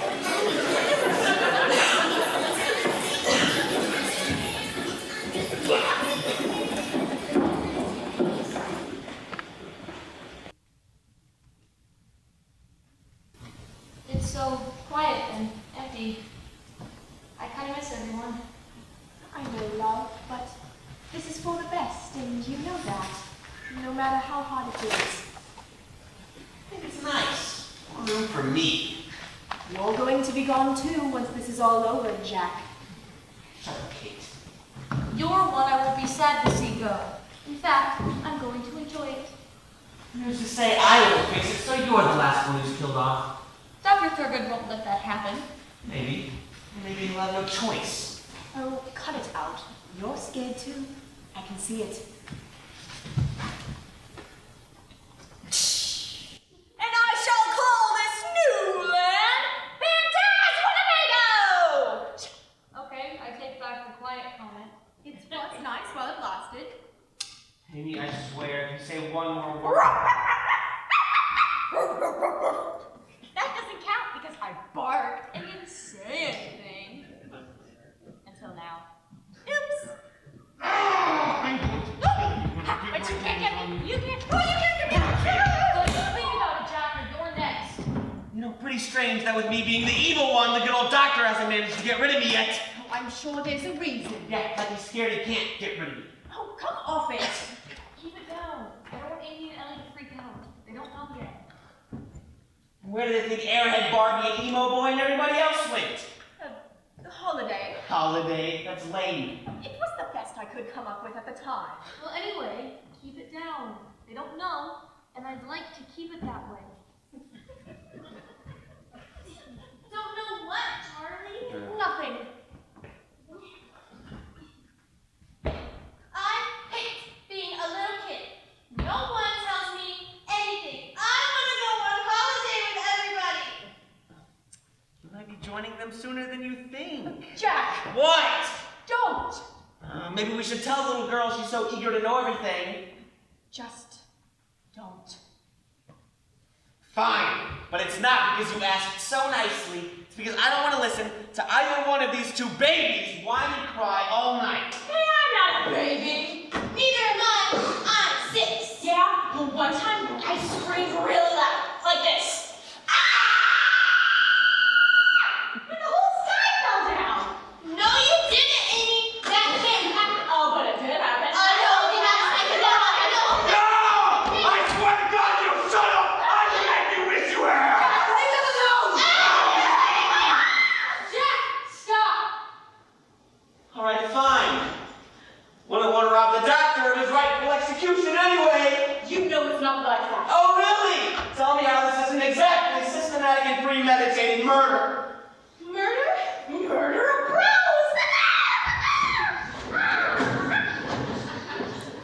I don't want to get murdered! No one is getting murdered. Yeah, that's an either case.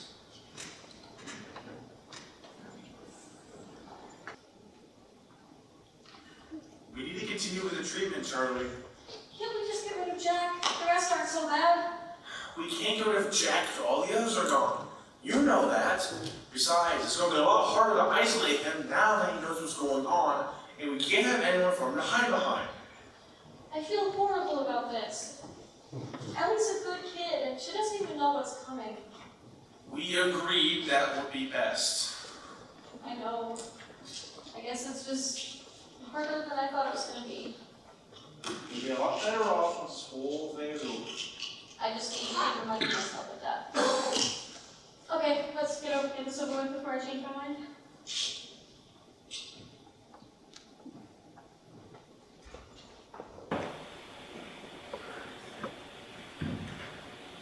Where am I?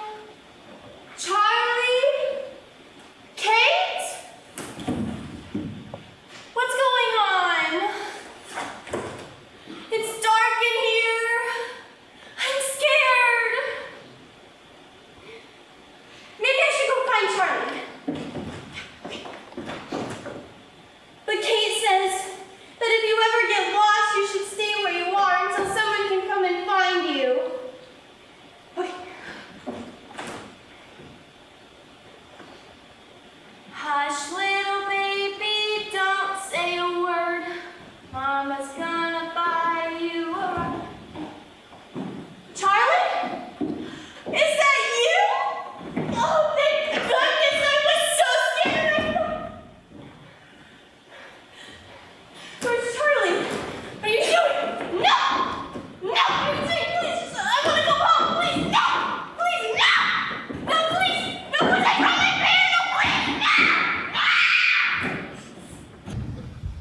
This is getting too hard. Let's just get it over with.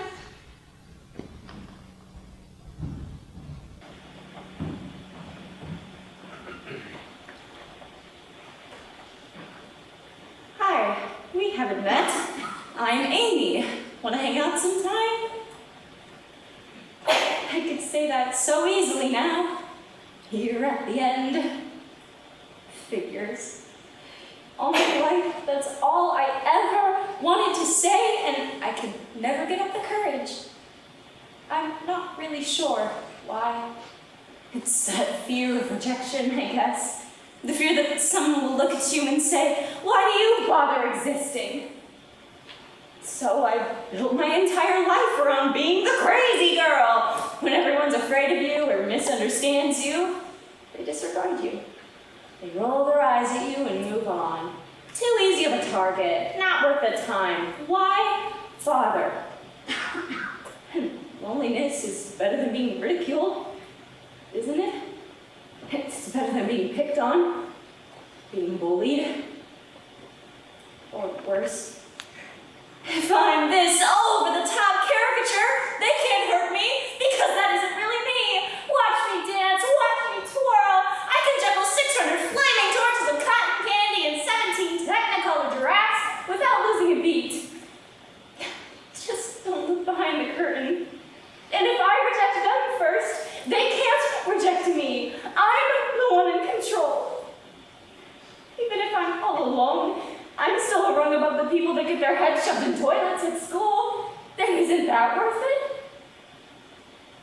I spent so much time worrying about being rejected, that I never really got to know anyone. Except Charlie. She'd stay up late sometimes and read, and I was always right there, reading over her shoulder. Everyone else would be asleep except the two of us, just sitting there, reading. And I think she realized it then, but those moments meant more to me than anything in the world. I felt like Charlie understood me. Maybe even saw through the act I was pulling, but if she did, she never said anything to the others. I think she knew that they wouldn't understand. In that way, she saved me, and I looked for every opportunity I could to repay her. That's why I took the suicide note off of her desk that day. I knew she would do it, and I couldn't watch her do that to herself, especially when it wasn't her fault. She was so unhappy. I can completely identify with so many thoughts she's had. The loneliness, feeling like no one understands you, longing for someone to actually see you. The real you. But I always had hope in Charlie. I just wish I could have told her before it was too late. In my own voice. Like this, maybe. Hi, we haven't met. I'm Amy, and I'm dying alive.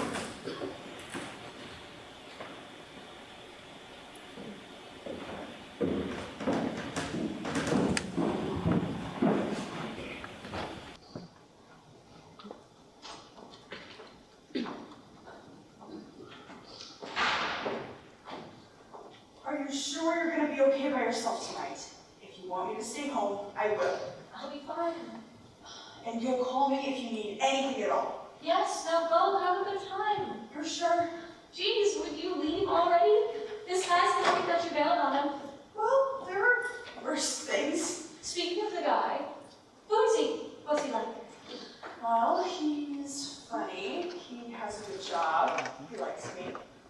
Anyone I know? No. Okay, well, I better get going. There's some money next to the fridge if you need it. Thanks, not dead. I'll do my best. Oh, you look different. Okay, that's it. I'm changing. You've already changed 3 times. You look great. Not a hot date. Nope, just going to pick up my dry cleaning. It's 8:30. Isn't the dry cleaner's closed? She's kidding. Karen? Okay, girls, I'm off. Wish me luck. Good luck. Tell Dr. Thurgoode I said hi. Well, I have no idea what you're talking about. Your girls be good. I love you both. Bye. Bye. So, what's a weirdo like you do on Saturday night? Sit in your room and cry while you write in your journal? No, I prefer to make voodoo dolls and put curses on people. You're so bizarre. So you told me. Someone needs to. Anyway, Jake is coming over and you can't tell Mom. I won't. As long as you don't tell her Alex is coming over. You have a guy coming over? No way. Is the world ending? Am I in a dream? Wow, you're so funny. Really, you should have your own show. I know, Brooke and I were thinking about writing to MTV about it, but then we had second thoughts. I mean, look at what happened to Snuggie and JWoww. It's a true American travesty. Although, they did make a comeback a few years ago, so... You know I have no idea what you're talking about, right? Whatever. He'll be here in a couple minutes. I'll be in my room. Okay. Gary? What? Thanks for being so cool lately. I'm always cool. Yeah, okay. Alright, I wasn't nervous before, but now I feel queasy. Don't feel queasy. If you feel queasy, I might feel queasy. I'll try my best, but I make no promises. What reason do you have to be nervous? Oh, because there's going to be an unsupervised gentleman visiting you in the late hours of the night. Could you be more outside?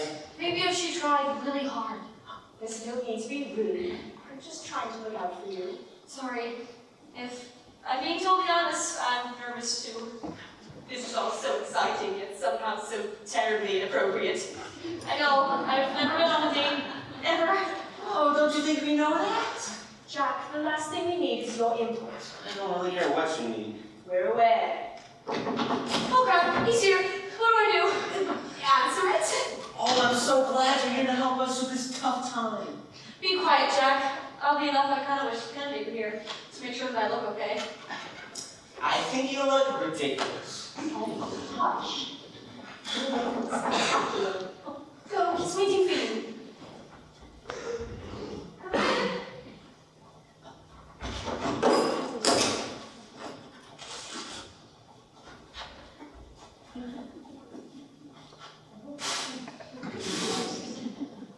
Wow, you look amazing. Thanks. It's the first time I've worn a dress since I was about 5.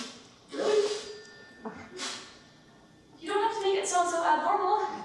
I'm sorry. I love it. So, what did you want to do? I don't know. I was thinking maybe we could talk. Talk. Who is he, Dr. Phil? Carrie, a little privacy. Sorry, just wanted to start. And you have to get that right now? At this exact moment? I'm hungry. So, what did you want to talk about? You remember how I told you I'm going through this procedure with Dr. Thurgoode? Yeah. Well, tomorrow is when I lose the weight. Oh, Charlie, I'm so sorry. I know how much she means to you.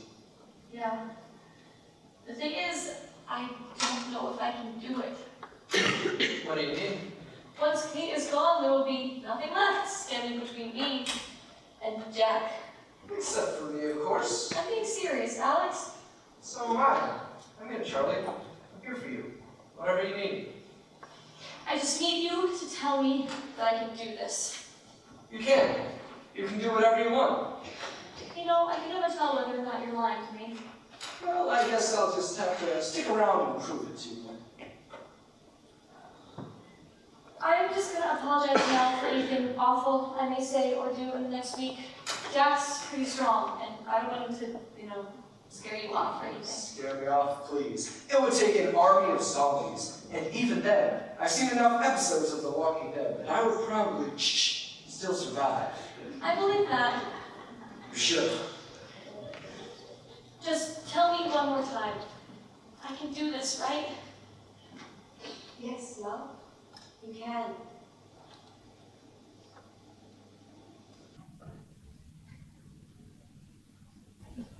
Charlie, may I speak to you for a moment? Sure. Look, I know this is all very hard on you, but I wanted to let you know that I respect what you're doing. I think it shows a great deal of maturity and bravery. I'm still not so sure about that, but thanks, Kate. How sentimental. Too bad tomorrow's when you kick the bucket, Kate, darling. Stop it, Jack. No, Charlie, he's right. Tomorrow I'm going to make a sacrifice for someone who I love and who loves me in return. Then, a week from now, Jack is going to die a pointless death, which will be the perfect end to a pointless life. He wouldn't know anything about love or family. You know, I'm not gonna miss your constant yapping. Face it, Jack. You know that it's the end of the line for you, and you can't handle that. You talk and you talk, but what have you ever done besides that? You waltz around pretending to be this evil mastermind, who we both know that without Charlie, you'd be nothing. I almost made Charlie kill herself. I'd say I have a little more power than you're giving me credit for. Almost, but she didn't. You didn't win. I still could. It's not over. No, it is over, Jack. It's over and you didn't win, so you can go back to wherever you came from with your tail between your legs. I still have a week alone without you, and alone with Charlie, and you won't be around to raise her out of things. She doesn't need me to do that anymore. How can you be so sure? Because I have faith in good, and you have faith in nothing. I don't need faith.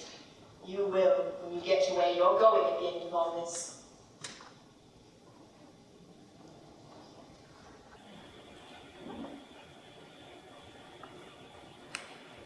There was a night not so long ago when Charlie shared with me about her father and the connection they had. I could hear how much he meant to her, and I could hear how much she missed him. There was a great emptiness in her voice and in her heart. And that's something you don't know unless you've shared a heart with someone. It's a strange sort of arrangement, really, but it's one that's given me a bond with Charlie like no other. Quite truthfully, it has been the great honor of my life to stand side by side with such an incredible and powerful young woman, even if she may not feel it at times.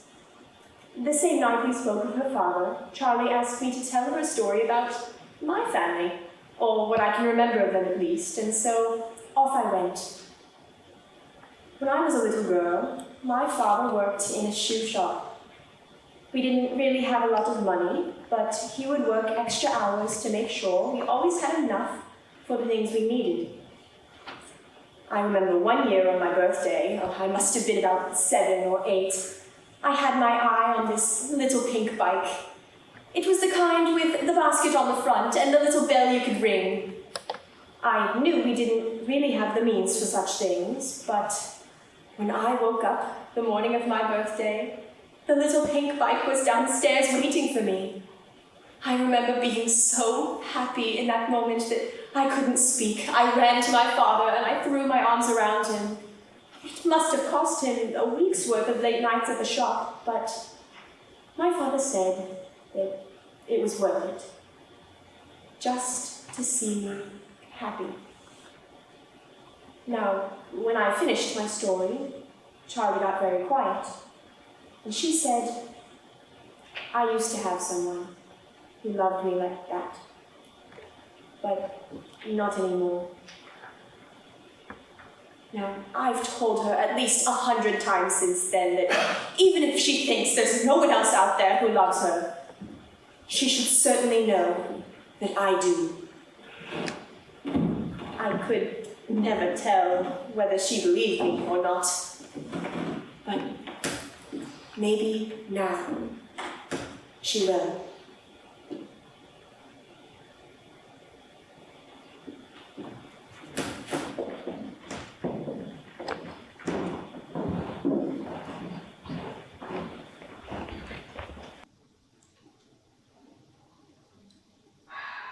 Looks like it's just you and me now, sweetheart. I'm not afraid of you, Jack. That's where you messed up. You should be. You don't matter anymore. No, Charlie, I think you'll find that you don't matter anymore. I mean, you did a nice job of clearing everyone else out for me. Especially Kate. I'm really glad you killed her. I didn't kill her. You took the pill, didn't you? You took it knowing they'd never come back. And after all the time she saved you from misery, you just threw her aside like she was nothing. Another obstacle in the path of selfish Charlie Parker. That won't work on me anymore, Jack. Who's working anything? I'm just replaying the events of the past couple of months. Let's see. First, you took out poor, unsuspecting Will. Then Agnes, Derek, Kennedy, oh, and Ellie. In case you didn't hear her, she cried and screamed. She was so scared, Charlie. And it's all your fault. Shut up! Why? I thought I didn't matter anymore. Oh, and let's not forget Amy. She was the surprise. Who knew she actually had a real vocabulary behind that crazed facade? And that whole story about how she saved your life, that must make you feel pretty guilty about ending hers. And Kate! Stop it, Jack. I get it. All I do is hurt people. You don't deserve to live. If it wasn't for you, they'd all still be alive. Stop! I can stop saying it, but you know it's true. You killed them. And for what? So you could go to school and be normal like every other cell phone toting, designer sneaker wearing idiot? Face it, you killed them for no reason. What can I do? What? Are you crying? Oh, that is rich! First, you willingly off every person you ever cared about, and then you have the nerve to sit and cry about it! You get what you deserve. What do you mean? I mean, tomorrow, when we go into session, own up to what you've done. Take responsibility for the lives you stole from the people that were supposed to be your friends. how do I do that? When he hands you that pill, take it for yourself.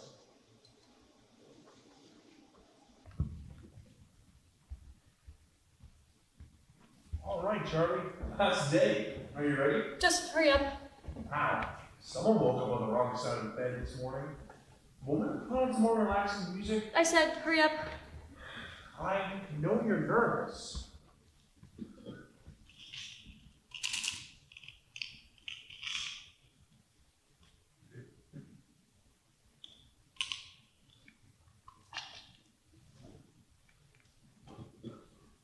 One, two, three.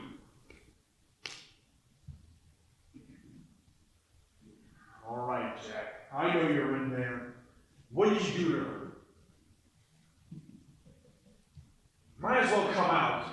You've already lost. There's no one to hide behind. And why would I need to hide? You know what's coming. I do. The question is, do you know what's coming? What does that mean? That means I got her, Doc. She's getting up. You're bluffing. Am I? You have to be.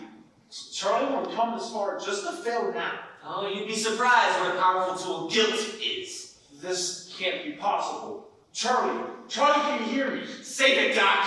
She can't hear you. I'm about to be rid of her forever. No, Charlie! Sarah, get out of here! Charlie, you have to listen to me! Let me put my clothes on. Charlie, look at me! Sarah, don't put him on! Go!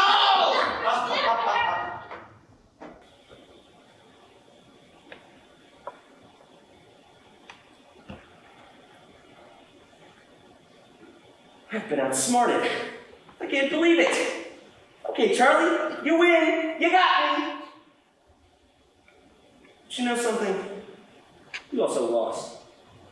You lost every friend you ever had. You have no one. No one. You think this whole procedure is going to instantly make your life better, but it's not. People at school are still going to look at you like the freak you are. And you're still going to be alone. And your mother, she didn't even believe the treatment will work anyway. So she's just going to be tiptoeing around you, waiting for you to go off at any second. Your sister hates you. That's been obvious since you were old enough to understand the continuous strain of insults she throws your way. And who do you have left besides that? A compulsive liar who probably doesn't even really like you anyway. I may have been easy to kill, Charlie, but a bad reputation isn't. And you're going to spend the rest of your life running from the person you were and hating yourself for the things you've done until one day you wake up and realize that there's nothing left of you. You hear me, Charlie? You are nothing. You don't deserve to live. You are nothing.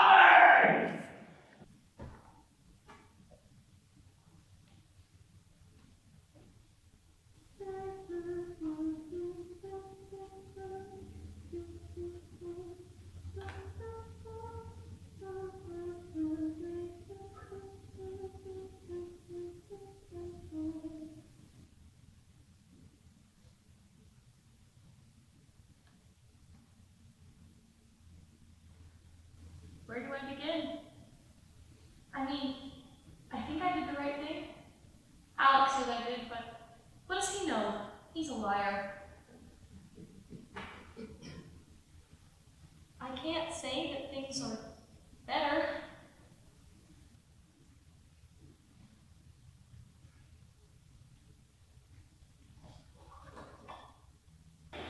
Carrie decided to minimize the damage to her reputation at school and spilled the whole thing to anyone who would listen. Mom is trying, but she still looks at me like she's not sure it's safe to sleep when I'm in the house. People at school still talk. It sounded like such a good idea at the time. A miracle cure. A way out. But now I'm more alone than I've ever been. Those people I let them take away from me, those people were tiny parts of me. Good or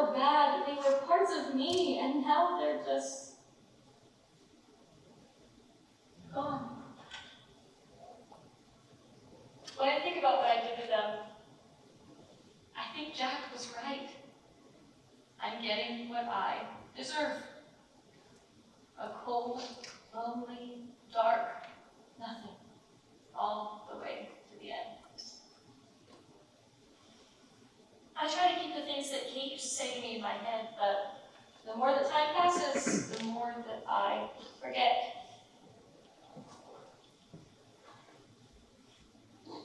I just wish I could have had the chance to explain myself to people. I'm not that much different from the rest of the world, really. Everyone has that part of them that's angry or shy or a little bit off the wall. I didn't ask to be this way. It's like I spun a wheel and landed on a prize in a game I didn't even agree to play. Dr. Thurgoode says I can't dwell on that, but it's kind of hard not to feel the weight of it. I still can't believe those pills he gave me were fake. Sugar pills. He's given me some exercises to practice when I feel this way, and they help, they really do, but it's not the same as when I had Kate to talk to.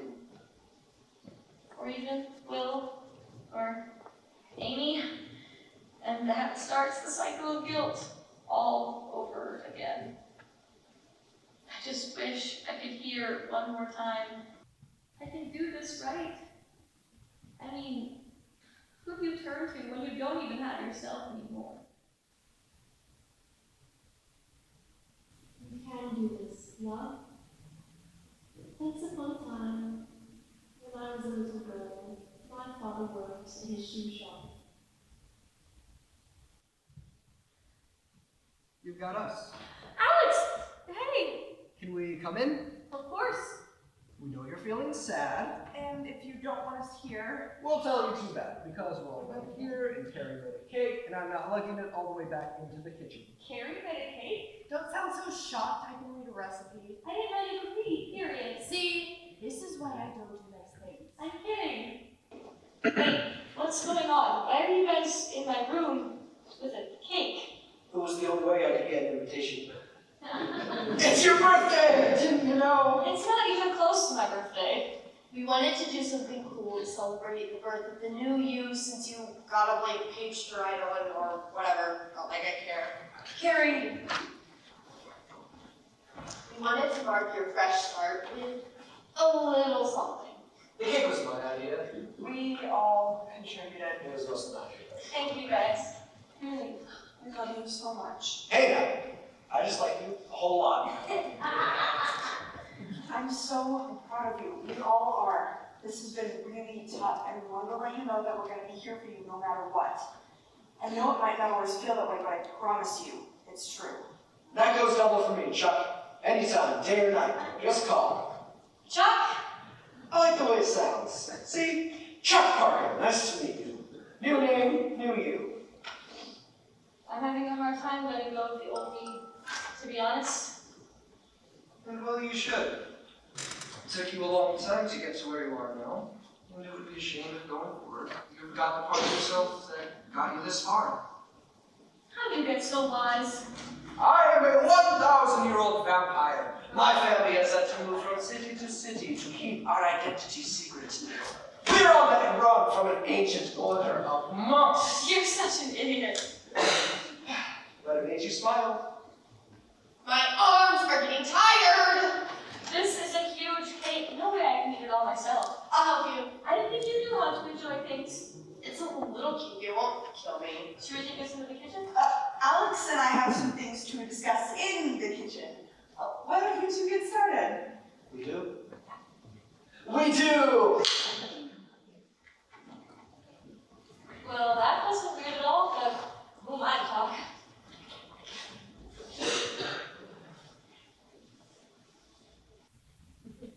Charlie, I wanted to say something. Okay. Mom said a lot of this might be because of what happened with Dad. And, well, you and I have never really talked about it. It's okay, Carrie, we don't have to. I know. But I completely shut down when Dad died. I kept myself busy just so I didn't have to deal with it. And I left you out here alone. And I'm sorry. We were just kids, Carrie. I know, but as your big sister, I should have been there for you, and I wasn't. And I know I make an effort to seem like I don't care, but I do. Do you really mean that? I do. But if you ever tell anyone other than Mom or Alex, I'll deny it.